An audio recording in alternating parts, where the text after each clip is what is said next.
Thank you all for joining us and hearing a bit about our current research projects today. The one thing we haven't touched on, which is nonetheless important, is the educational and conservation aspects of our project. So I just want to say a few words here.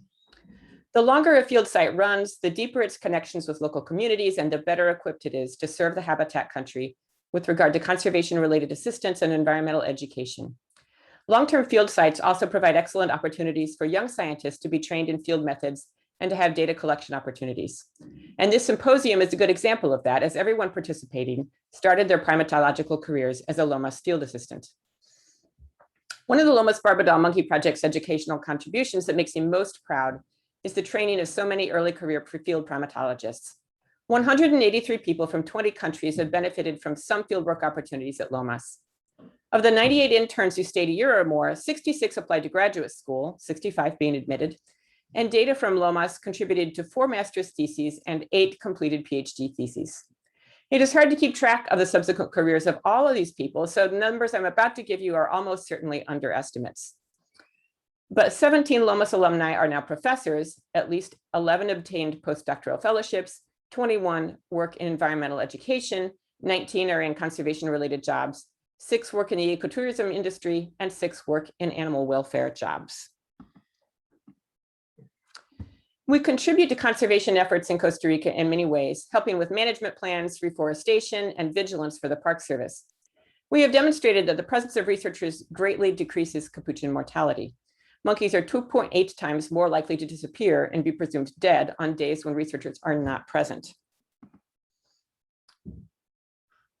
Throughout my 3 decades at Lomas, I and several of my research assistants and students have been active in providing environmental education to 11 K through 12 schools near the reserve. Many Costa Ricans who had early exposure to our environmental education efforts, and in particular heard the life stories of individual monkeys, are now staunch supporters of conservation efforts. Our efforts take many forms: routine classroom visits, assistance with nature clubs and science fairs, a monkey ambassadors program in which students are encouraged to take what we teach them, along with printed materials, to their homes to share their knowledge with their relatives.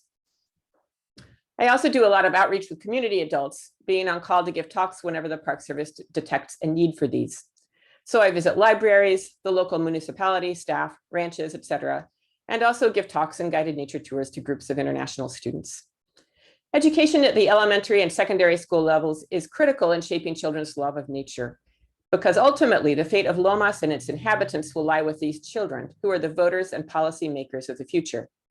Almost all of our staunchest conservation allies are former participants in our early environmental education efforts.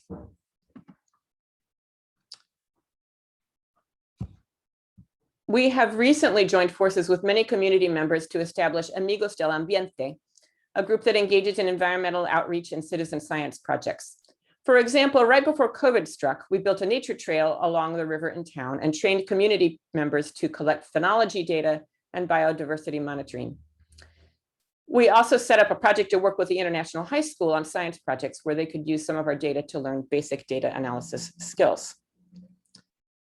All of this is on pause due to COVID, since we can't mingle with people outside our bubble currently, but we hope it can resume quite soon when more people are vaccinated.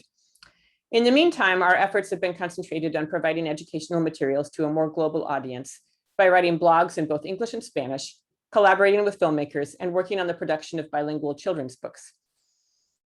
If you would like access to some of the materials we are producing so that you can use them in your own primate education efforts, please do send me an email and I'll send you some links.